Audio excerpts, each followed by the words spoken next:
Assalamualaikum warahmatullahi wabarakatuh. Assalamualaikum. Halo teman-teman, selamat datang dan bergabung di podcast Mandua TV. Sebelumnya, perkenalkan nama saya Tri Andini Putri dari tim kreatif Mandua TV. Di sini kita akan mengundang dan mendatangkan bintang-bintang tamu yang memiliki pengalaman yang menarik dan unik dan tentunya sangat inspiratif untuk kita dengarkan bersama. Di video kali ini, kita kedatangan bintang tamu yang sangat spesial dalam kegiatan kampanye Germas Aksi Bergizi setingkat SMP SMA sederajat, yang dimana diadakan oleh Dinas Kesehatan Kabupaten Solok Selatan di Mandua Solok Selatan. Beliau adalah Bapak Dr. Pandewal MH selaku Kepala Dinas Kabupaten Solok Selatan. Assalamualaikum Bapak, apa kabar Pak? Waalaikumsalam, sehat alhamdulillah. Sebelumnya, terima kasih Bapak. Di sela-sela waktu Bapak telah meluangkan waktu Bapak untuk mengisi podcast Mandua Solok Selatan. Ada beberapa yang ingin kami tanyakan kepada Bapak, dan supaya pertanyaan ini bisa menjadi inspirasi untuk sahabat madrasah dimanapun berada. Yang pertama Bapak selaku Kepala Dinas Kesehatan, apa kesibukan Bapak, keseharian Bapak, dan rutinitas Bapak sehari-hari? Baik, terima kasih. Jadi kalau kesibukan saya sehari-hari ya seperti biasa di dinas ya, di dinas. Sekarang saya masih buka praktek ya, paling seperti itu. Rutinitas tidak terlalu ini, memang cukup lumayan sibuk seperti itu. Jadi kalau keseharian Bapak di rumah juga ada kegiatan lain gitu Pak, kalau di rumah? Ya, ke rumah ya kerja sore sampai malam praktek, jadi pagi sudah dinas, jadi paling di hari libur palingnya ada kegiatan gitu. Oke Bapak, selanjutnya Pak, Bapak bisa sampai saat ini gitu Bapak, sesukses ini kan Pak, bisa jadi Kepala Dinas Kesehatan, dokter juga, jadi dokter Bapak juga. Bisa Bapak ceritakan bagaimana proses perjuangan Bapak sampai saat ini? Kalau terkait dengan yang sekarang ya, jadi kita tinggal menjalani proses saja sebenarnya. Jadi kalau saya berprinsip apa yang bisa saya lakukan, apa yang bisa saya kerjakan. Nah, seperti itu. Masalah hasil, masalah ini soal yang di atas yang menentukan. Nah, seperti itu. Yang penting saya kerjakan apa menurut saya yang terbaik, saya kerjakan seperti itu. Palingnya seperti itu saja. Baik Bapak, apakah dari dulu cita-cita Bapak emang jadi dokter Bapak? Ya, saya emang dari kecil emang pengen jadi dokter. Sampai alhamdulillah saya lulus di Unsri Palembang, di Fakultas Kedokteran Palembang di Unsri tahun 2003 dan selesai di 2009. Nah, alhamdulillah saya tes PNS-nya di Solok Selatan sampai sekarang. Jadi sudah hampir 12 tahun saya di Solok Selatan ini. Baik Pak, di Mandua kan selesai kegiatan tadi Bapak. Bertanya Bapak, harapan Bapak setelah kegiatan ini apa Pak? Tentu ini kan kegiatan aksi bergizi di tatanan sekolah.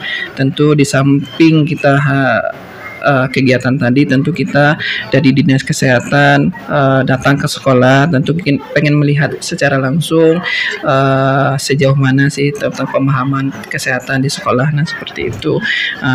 Tadi juga kita memberikan materi terkait dengan anemia, dan kenapa anemia ini menjadi perhatian kita, karena angka prevalensi anemia ini cukup besar di kalangan putri. Dan kemudian kenapa ini juga jadi perhatian kita, karena untuk stunting sekarang ini kita bukan dari hamil, bukan dari anak itu lahir, tapi kita sekarang tarik lagi ke belakang dari remaja putri. Jadi kita dari ada remaja putri kita cegah anemianya dengan memberikan salah satu tablet tambah besi. Nah, seperti itu. Tadi yang kita lihat bersama tadi di acara tadi ada pembagian tablet tambah besi yang nanti akan dikonsumsi setiap pekan. Jadi kalau bisa nanti setiap selesai upacara bendera setiap hari Senin, nanti anak-anak remaja putri makan tablet tambah besi supaya tidak ada anemia di remaja putri kita. Nah, seperti itu. Harapannya nanti untuk angka stunting di Solok Selatan ini nanti dengan sendirinya akan berkurang. Nah, seperti itu. Apakah angka stunting itu emang tinggi Pak saat ini? Ya, nah tahun 2000 21 kemarin itu 24% kita di Solo Selatan. Nah itu kenapa ini penting? Nah kita harus tahu dulu ini kenapa stunting ini menjadi perhatian di sekarang, bukan cuma di kesehatan saja sekarang masalah, semua orang fokus dengan stunting itu. Kenapa? Karena stunting ini memang menjadi masalah kita bersama nantinya.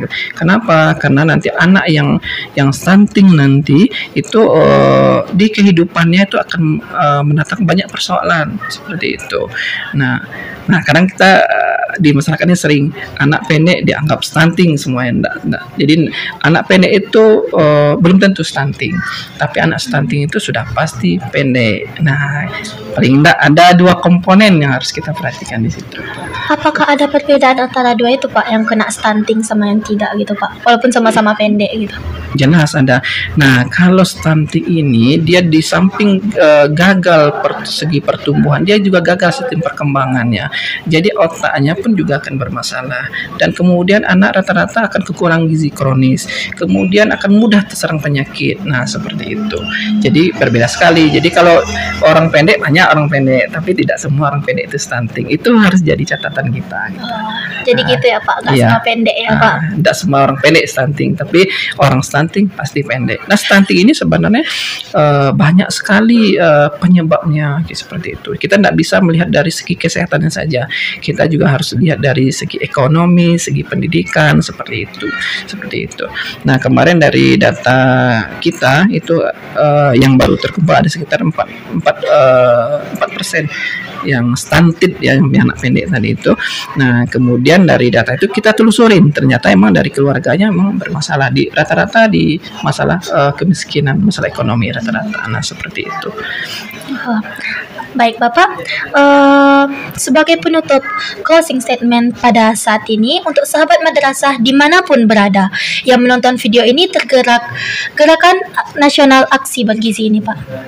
Jadi harapan kami dengan adanya acara ini, kami harapkan bukan saja di dinas kesehatan, tapi juga di lingkungan sekolah nanti untuk kita mulai care dengan masalah kesehatan kita mulai memahami apa yang mulai dari makanan kita, nah seperti itu, kebiasaan kita, seperti perilaku kita.